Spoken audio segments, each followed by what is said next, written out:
我中国人民解放军有足够的力量扫除一切障碍。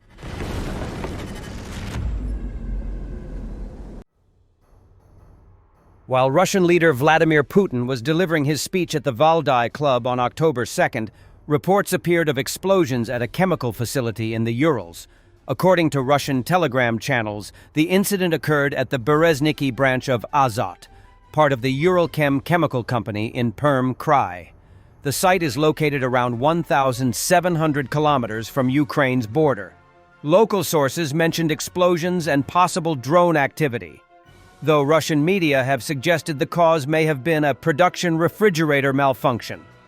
The plant, which reached a record output of more than 2.3 million tons in 2024, is one of Russia's largest producers of nitrogen fertilizers, also providing materials used in the manufacture of explosives.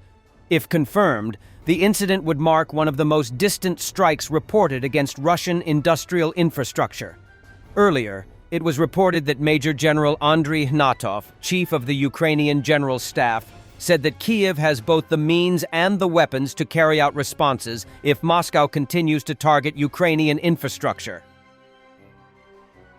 Ukraine has dramatically increased the number of attacks launched against Russian oil refineries in recent months, sparking fuel shortages and price rises in some parts of the country, BBC Verify and BBC Russian have found. Drone strikes on refineries, some deep inside Russia, soared in August and remained high in September.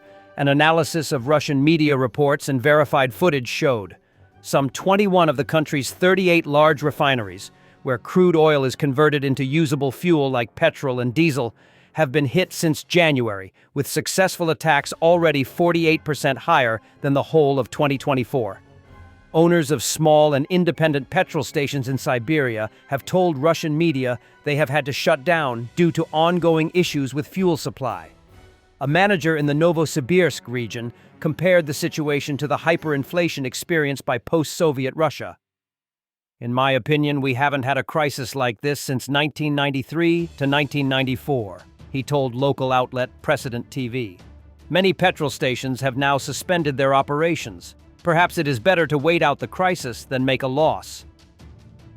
Russia's war effort in Ukraine has become critically dependent on self-funded logistics, organized by civilian volunteers and the soldiers themselves, who are spending their salaries on basic supplies and equipment that the state does not provide. Soldiers and volunteers have been speaking for some time about shortages of almost everything on the front line, with the gaps being filled at their own expense by humanitarian aid fundraisers and the soldiers' own expenditure. Fundraising has become increasingly precarious due to a sharp drop in the amount of donations. Volunteers have complained that few people now respond to their appeals, and repeated scandals around the theft of donated aid have not helped. Commenting on the situation, Belarusian Silovic explains, "We need everything for the front. Literally everything.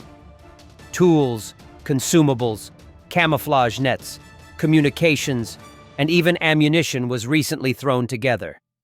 Of course, the top requests to me personally, as the author of the channel, from units are for cars, motorcycles, ATVs, and, of course, drones. There's a huge number of requests for drones. Some people don't even understand the scale of the requests. I think every admin of a major Telegram channel can confirm that the requests are simply colossal, and we certainly won't be able to help most of them. The reason is not so much that the Russian military is having difficulty in supplying the frontline troops, though it is due to Ukrainian drones, but that the list of things that it does supply is far too narrow to meet their needs. Please understand, the troops are provided with almost everything according to established standards. Not always and not completely, but let's assume.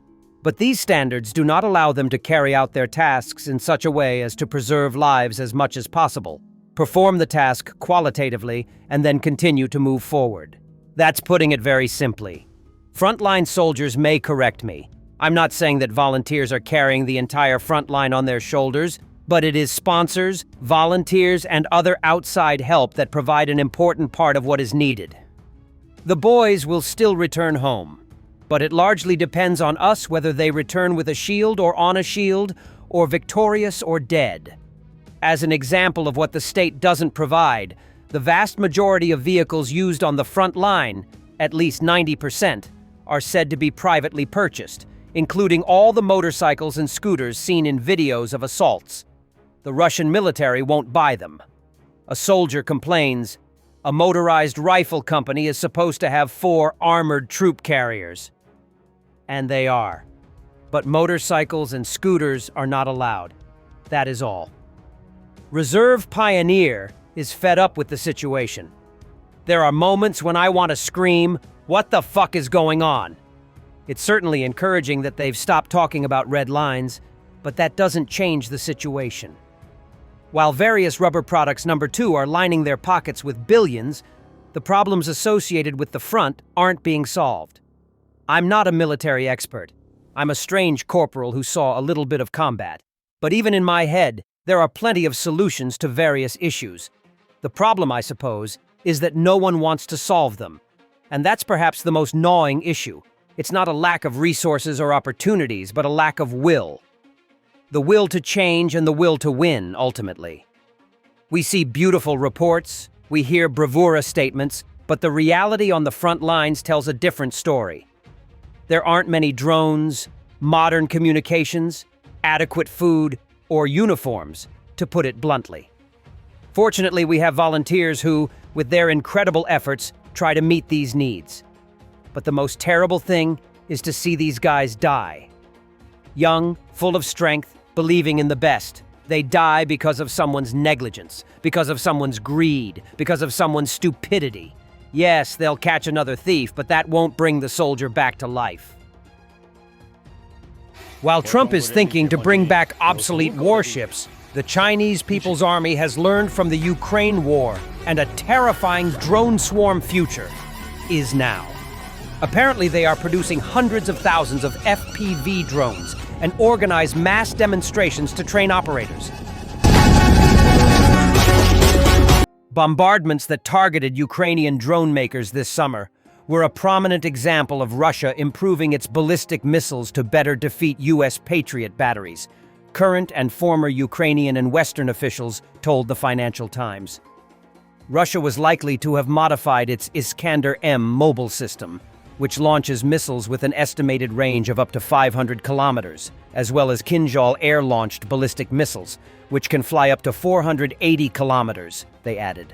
The missiles now follow a typical trajectory before diverting and plunging into a steep terminal dive or executing maneuvers that confuse and avoid Patriot interceptors. At least 4 drone-making plants in and around Kyiv were badly damaged by missiles this summer, said current and former Ukrainian officials. This included a strike on August 28th on a facility producing Turkish Bayraktar drones, according to public posts by local officials. 2 missiles launched in that attack appear to have targeted the offices of a company designing and producing components for drone systems, said 2 officials briefed on the incident. The Russian projectiles eluded Ukrainian air defenses and also damaged the offices of the EU delegation and British Council, which were located nearby. Thanks for watching, and don't forget to subscribe. Also, if you want to support Warthog Defense, please become our member and get early access to new videos, exclusive members-only videos, and become administrator in comments section. The membership link is in the description. Rescues every day. We had a guy last week, it's 6 rescues in 6 days. You know, he's doing the job every day.